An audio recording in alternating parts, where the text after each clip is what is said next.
Comme chaque jeudi, Yasmine El Karouani est avec moi sur ce plateau. Bonjour Yasmine. Bonjour Pape, comment ça va? Ça va et vous? Très bien, merci. Alors aujourd'hui, on va faire le point, la différence, surtout qu'on est au mois d'octobre. Les résultats scolaires commencent à tomber, les notes des enfants commencent à tomber. Donc la différence entre soutien scolaire et coaching scolaire, quelle différence entre les deux? Pour qui, quand, comment? Toutes les explications nécessaires, c'est tout de suite avec vous. Asma Chaoukri, comment ça va Asma? Super, merci. Bonjour Asma. Ça va et vous? Alors Asma, vous êtes coach avec plusieurs casquettes, notamment coaching scolaire, et vous êtes une ancienne institutrice, professeure, exactement, enseignante. Donc vous savez de quoi il s'agit en fait quand on fait la différence, le distinguo entre les deux. Alors, brièvement, soutien scolaire c'est quoi et coaching scolaire c'est quoi? Voilà, donc le soutien scolaire, d'abord le coaching ce n'est pas un soutien scolaire. D'accord. Ça c'est clair. Soutien scolaire, ça a rapport avec les matières enseignées dans le cursus scolaire. Ça peut être des mathématiques, du français, etc. Ou par exemple, l'enfant élève aura peut-être des lacunes ou juste il veut faire des révisions, etc. avec un enseignant. Ok. Et voilà, et ça va être spécifique. À une matière, et ça va être dans la durée. Pendant toute l'année, peut-être pendant tout le cursus scolaire, s'il y en a besoin. C'est le prolongement de ce qui se fait en classe, c'est bien cela. Exactement, et parfois ça se fait au sein de l'école, parfois ça se fait à la maison. Maintenant, le coaching scolaire, c'est un accompagnement personnalisé qui va viser l'épanouissement de l'enfant ou de l'étudiant en général et sa réussite personnelle et scolaire et universitaire. Dans le processus d'apprentissage. Dans le cadre du processus d'apprentissage. Et j'ai dit même dans sa vie personnelle. D'accord. C'est pas c'est pas que.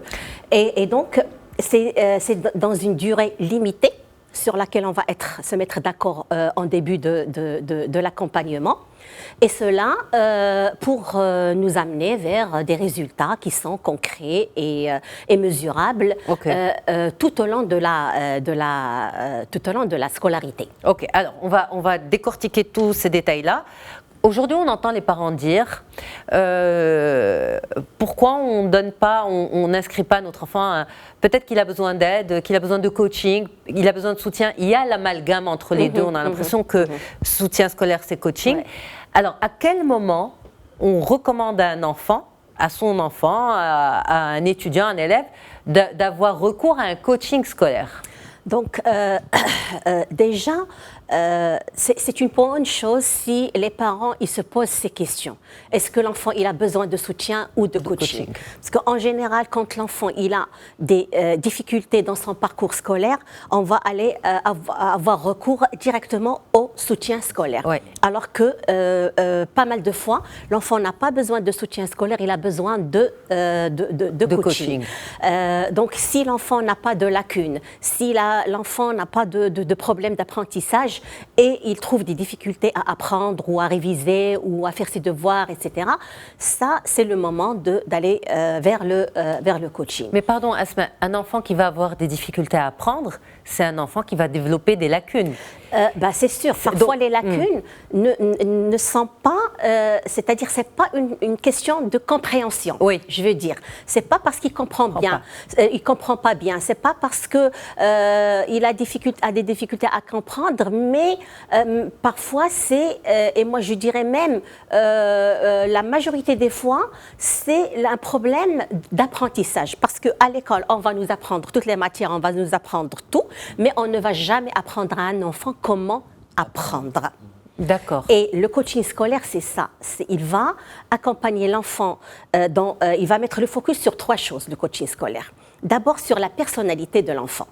Et on va travailler sur la confiance en soi, sur l'estime de soi, sur la gestion de stress, la gestion des émotions, la gestion de temps, etc. La liste, elle est trop longue.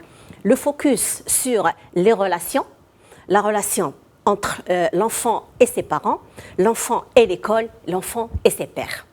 Et le focus sur la scolarité. méthodologie d'apprentissage, mémorisation, concentration, organisation, planification des révisions.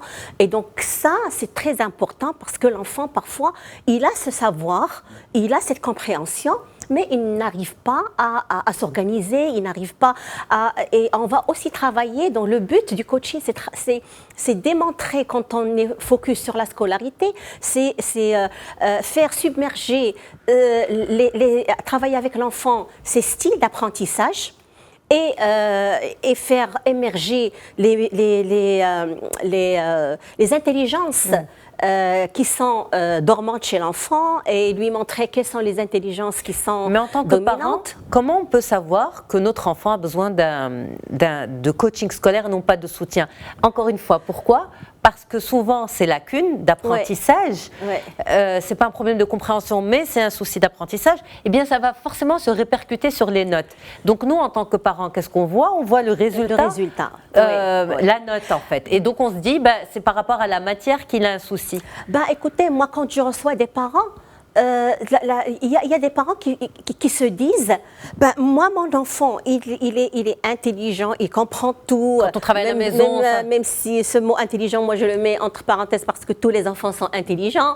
Il comprend tout, mais il ne sait pas travailler, il n'arrive pas à travailler, il n'est pas motivé. Quand il arrive à la maison, il ne s'investit pas, etc. Et donc, ça, quand on est dans ce cas-là, quand on va aller voir le professeur et il dit que tout va bien pour votre enfant, il comprend bien, il fait ses exercices, il n'y a rien de... Mais au moment du contrôle? Mais au moment de contrôle, il n'a pas de bons résultats parce qu'il ne s'investit pas à la maison. Et il ne s'investit pas à la maison parce qu'il n'a pas les outils et les moyens. Voilà, mais souvent, quand on dit il ne s'investit pas, on a tendance en tant qu'adulte, que parents, peut-être parfois aussi en tant qu'enseignant, et corrigez-moi si je me trompe, Asma, quand on n'a pas cette sensibilité du développement personnel, du coaching, à vraiment incriminer l'enfant de ce manque d'investissement. Il ne connaît pas la valeur de l'apprentissage, il était en l'air, il n'a pas envie, voilà. Et parfois, on travaille même sur cette envie-là. Oui. Parce que l'enfant, il n'a pas envie, parce qu'il n'arrive pas à donner un sens aux études. Et ça, c'est un volet qu'on travaille qui est très, très important. Et quand on travaille sur ça, ça donne de très bons résultats. Dès que l'enfant, il comprend c'est quoi le sens des études, ça veut dire que je ne me réveille pas, moi, le matin, et je vais à l'école parce que mes parents veulent que ce soit ainsi, ou la société, elle veut que ce soit ainsi. Mais moi, je vais à l'école parce que ça donne un sens à ma vie. D'enfants ou de grands ou de petits. Intervient le coach scolaire. Oui, exactement. Est-ce qu'il y a un moment où les deux interagissent, c'est-à-dire le coach scolaire et le soutien scolaire? C'est sûr, quand il y a des lacunes, c'est pas le travail du coach. Quand il y a des lacunes, c'est le soutien scolaire dont on a besoin à ce moment-là. Et donc c'est un travail en fait qui se fait on va dire en tripartite.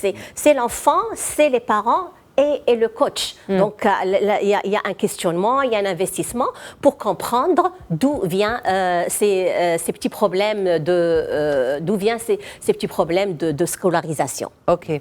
Alors, en 1 minute, ça dure combien de temps? Vous avez parlé justement d'un contrat moral qui passait dès le départ pour la durée de l'accompagnement. En moyenne, ça dure combien de temps? Donc, entre 5 à 10 séances maximum. D'accord. Une séance par semaine en moyenne? On commence par une séance par semaine et elle peut être étalée pour deux mandats. 2 semaines. 2 semaines. Voilà, donc ça dépend des cas, ça dépend des objectifs. Donc un maximum de 10 séances. Voilà, et voilà, l'objectif c'est d'autonomiser l'enfant, de le mettre sur les rails et ça part pour toute la en tout scolarité. Cas, ça donne envie. Ça donne envie. Et ça donne de très bons résultats aussi. OK. Asma Chaoukri, merci beaucoup d'avoir fait le déplacement, d'avoir été en direct avec nous. Pape, merci vous allez devoir me remercier parce que je vous prépare à la parentalité. Merci, Merci Pape.